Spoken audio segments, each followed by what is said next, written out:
Om Namaste. Welcome everyone.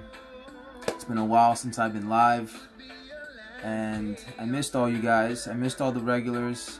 I missed doing the readings for you guys. So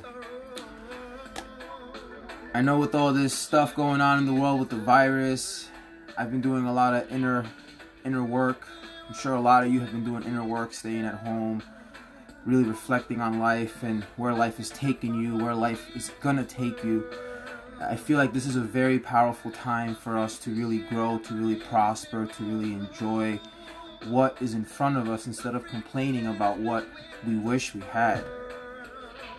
So I'm gonna get started with a collective reading. Hey Helen, hey Stacy, hey Yemelith, hey Sandy. Thank you for the warm welcome. Make me feel right at home. Cultivation, perfect card with what I was just starting to speak about. We are right now in an age of cultivation. We are learning to cultivate ourselves. We're learning what we're really made of. We've been lied to and told that we are just simple human beings, but there's so much more to us. We have just simply forgotten what we really are. And the more we learn to sit with ourselves, the more we learn to just be, to just enjoy our own being, we're gonna see how this mind, this intellectual mind that we're so infatuated with is actually nothing compared to the cosmic mind that we have access to. When you hear about people channeling or people talking about the higher self, what they're really trying to say is that there is a step up. There's a higher frequency that you can live from. But first you must let go of this realm that we believe is real and realize that there's other realms. There's higher realms, there's lower realms. Heaven or hell is another way that metaphorically it has been spoken about, but you have the ability to transcend all your problems by understanding them from a higher level. When you understand something, it can no longer have any dominion over you. So once you understand what fear really is, once you understand what stress and what all these things that most of us give all our time and attention to, once we understand that they are actual gurus, that our hate, our anger are actually our gurus, they are actually the guides that are going to bring us back home, then you start looking at life from a different angle. When arguments and mishaps happen, you start to understand that, okay, this is good. This is teaching me that there's things that I'm still being triggered by and I need to work on those things. A wise man builds a house out of the stones his enemy throws at him. And that's what I believe Rumi, who made up that little poem, was talking about, is use what life gives you. Don't wait for your ship to sail in so that you can get on it. Make the ship yourself. There's insights that are being given to you. There's a reason why you're good at certain things. There's a reason why you're not good at certain things. It's a template. It's a blueprint. And what works for you might not work for another. So I'm learning that it's not always about teaching people what works for me. Sometimes it's also about learning where they're at and what their needs are, and helping them along the way. I might actually learn something too. So I will give a kiss to my sweet baby. He's getting big. You should see him now. He's no longer a baby. But steadfastness. So second card is steadfast. First card was cultivation. Once you start cultivating yourself, don't second guess yourself. I know I have one of my weaknesses is I like to second guess myself. I like to analyze things too much. And once you have a plan that is working and you're building momentum, just go for it. Even if things get in the way, even if there's speed bumps, don't worry about the speed bumps, because if you're doing things with the right intention, if you're following your bliss, if you're following your joy, your passion, even though there's going to be hurdles and speed bumps and road traps, those things are going to help you tweak and readjust your purpose. And you might actually end up somewhere that you never thought was your purpose, but because you were led by life instead of you leading life, you'll blossom into something that you never thought was possible. The ego likes to plan everything and say, this is how it has to happen. Your true self, your Holy Spirit, likes to take in the world and manifest with what is being taken in. So no matter what life throws at you, your higher self, your Holy Spirit has the ability to transmute it, to transcend it, to evolve it, to create love out of any situation. And I feel that is what a lot of us are missing in this world right now. We're all waiting for the prophet to come and fix the world. We're all waiting for the government, or we're all waiting for the perfect job or the perfect amount of money, not realizing that it is what we're believing in our head that's creating the world around us. So if we change our beliefs, if we, better yet, just drop all our beliefs and understand that we don't really know anything, that we don't know what's going to happen in a minute from now, we don't know what's going to happen in a day from now, we never have, we never will. And that's scary, because that immediately brings up the fear of death and, oh my God, what if I die walking out this room today? But at the same time, it brings up this urgency of, I'm alive now. I have to take charge of this moment. I have to breathe into this moment with all of my consciousness, all of my awareness, because I might not have another moment. That's how the spiritual path works. There's a lot of paradoxes. There's a lot of this and that. It's never clear cut, like, okay, if you're spiritual, don't think that you're never going to get upset. Number one, that's not true. You might get upset and let go of the thing that's upsetting you quicker because you're more spiritually in tune. But I don't like how people are out there saying, you know, if you're not positive, you're not spiritual. I don't buy that. I used to be one of those people that believe that. But now I understand that, if anything, a true spiritual master goes into the darkness full force, because he or she understands that is where all the growth is. If you're constantly having a party and enjoying yourself your whole lives, you're never going to fully grow into what you want to be. Namaste. Hey, Lindsay. Lindsay, sorry for not getting back to you on the amazing offer you made me. I'll get back to you on that ASAP. Alright, third card. Third but last but not least. Clear your energy. The media, the gossip, the drama. There's just so much around us. I've never lived in a time in my life where there's just so much just yucky opinions, and everybody just has their own story of what's happening with the coronavirus and what's happening with now, you know, police brutality and all this stuff. And I'm not saying ignore it, but I'm also saying don't get stuck in it, because if you get stuck in it, you're like a car that is in the mud. You can't go anywhere.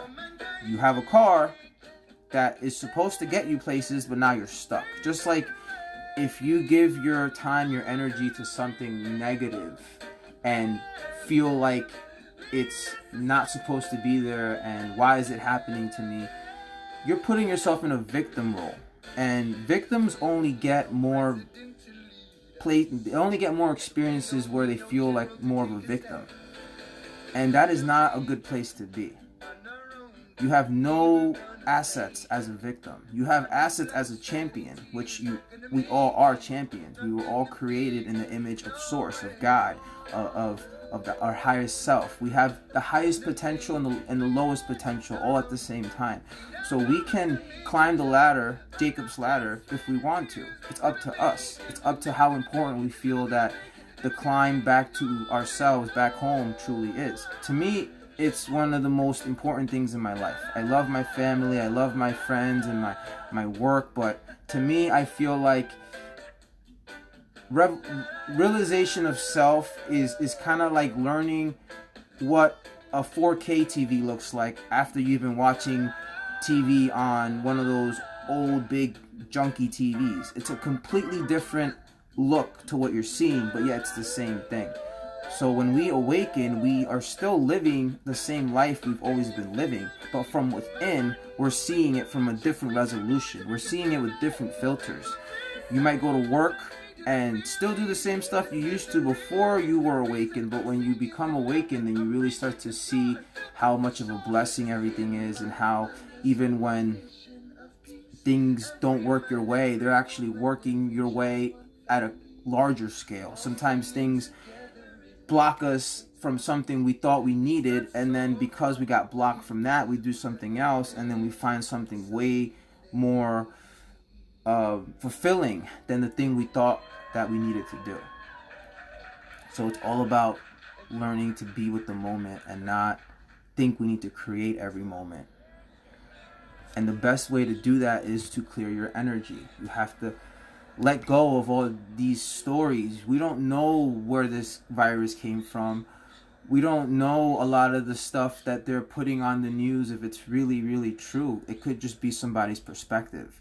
So always take everything with a grain of salt. Always be very, not cynical, but skeptical, because there is truth to everything, but there's also a little bit of lies mixed in with the truth. So it's up to you to use your intuition and really start to trust your intuitive power. We have powers, guys. We've been given the ability to see into things that from a physical standpoint makes no sense. Intuition doesn't make sense on a scientific level, but yet I'm sure you've all had moments of synchronicity, moments of angel numbers, just one after the other after the other. Those are all being created by your energy. You are influencing the world around you, and the world around you is influencing you. It's a perfect marriage. It's kind of like we're all living in one being. And if you want to call that being God, you can call him God. But any definition we give it limits it. So it's better to just experience it than to try to put it in a box and then share it with friends, because you can't do that. I tried that, trust me, it doesn't work. Alright guys, so if there's any questions or any comments before I get off, now is the time. I'm gonna go through these comments real quick, give you guys a chance if you got anything to say, see if you said anything already. Hey Bridget, good to see you. Debbie, bad salts are helpful, gets rid of the yucky stuff. Yes, my wife uses bad salts. I have heard that you can overdo the bad salts though, and we have to be careful with that, because I guess it dehydrates your body or something. But Dante, I feel the last few years have been a lesson to me, letting go of preconceived notions and timelines made in the mind. Thanks for the wonderful read. Yes, we see we are all on the same level here. That's why I love doing these. I 100% agree with you, Dante. It's almost like a withering away. There's a teacher I listen to, and he says it's kind of like putting cubes of ice in warm water. Our egos are what did you say? Our preconceived notions are all withering away. They're all falling apart. This can be scary for some people. This is where some people enter the dark night of the soul, because it's kind of like you're in limbo. All the things that you used to love to do, now you do, and you're just kind of like, why did I love to do this stuff? Why did I love playing video games 8 hours a day? I used to be a big gamer. Now I try to pick up a game, and it's like, why am I not meditating? That fulfills me more now than sitting here playing a game. So I battle with that. And we all have, that's just an example for me, but I'm sure you guys all have. Some people have complete career shifts, because it's like maybe they were in the career for approval or for something that was egoic, and now that the ego is dying, they realize that it's empty now to go to work and do work for those reasons, and now they have to find a way to work with love and with compassion and with care. So it's a very good thing that you're dropping preconceived notions. Just I know some days are really rough. I know for me, so I'm sure the same for you. Just have faith. Find a teacher that really speaks to you, and always go to that teacher when you feel yourself wavering. For me, it's Muji. I'm a big follower of Muji, and all the stuff he teaches just really hits home in my heart. But that doesn't have to be for you. There's thousands of teachers on YouTube, so I'm sure you can find some.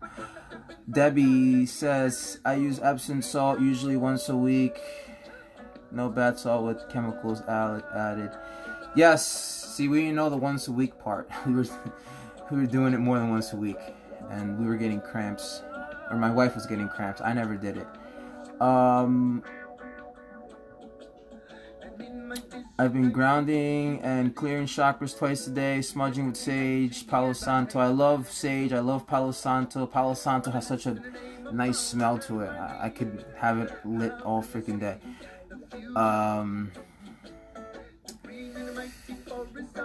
Jessica, this is so spot on with what I've been going through. I have been so lost. See, we all believe that we're different people, and oh my god, I can't tell that person how I feel because they might feel some kind of way towards me. Meanwhile, that same person you're saying that to, saying that about in your head, they're saying the same thing in their head. We don't realize how alike we are in this world. We don't realize that we all have the same fears for the most part. We all have the same insecurities, because we're all functioning on the same realm, the egoic realm. Most of us are in this egoic, I need to survive, I need to do more, I need to prove myself realm.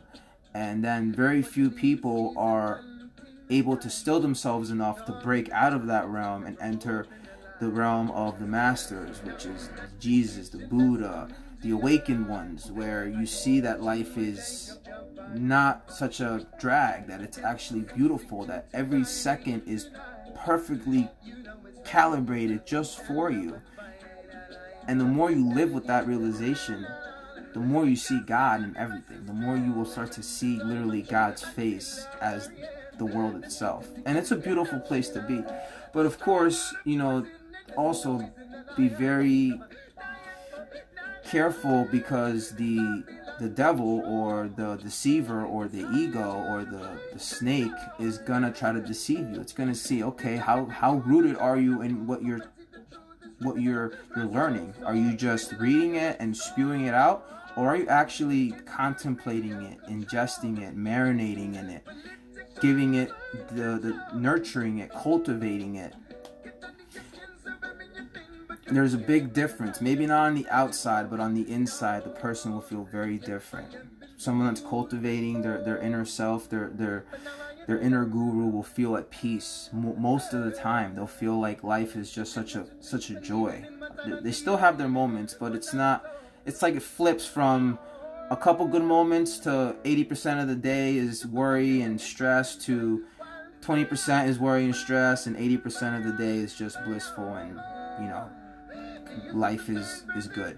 And who doesn't want to live from that perspective? I know I would much rather be counting my blessings every day than be counting what's going wrong all the time. Okay, I just tuned in, but a nice detox bath and sea salt and baking soda. I like to add some apple cider vinegar, also quartz, especially rose quartz, will really help to transmute any energy that is pent up and or negative and change it to healing. Wow, you got the whole recipe. I never put apple cider vinegar in my bath, but that's interesting. Minerals, of course, and those are always great to have around you. We have plenty of them in our house, as you can see. Beautiful little mural my wife makes every day or whenever she feels up to it.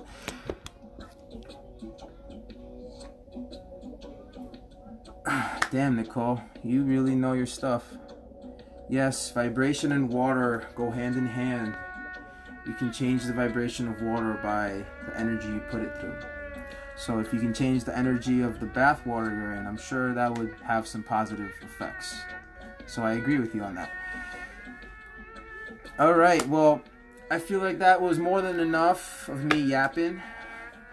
If you didn't get the full reading, you could always replay on Divine Wisdom. Please leave me a review if you feel up to it too on Divine Wisdom, and hopefully I'll be back on in a couple days.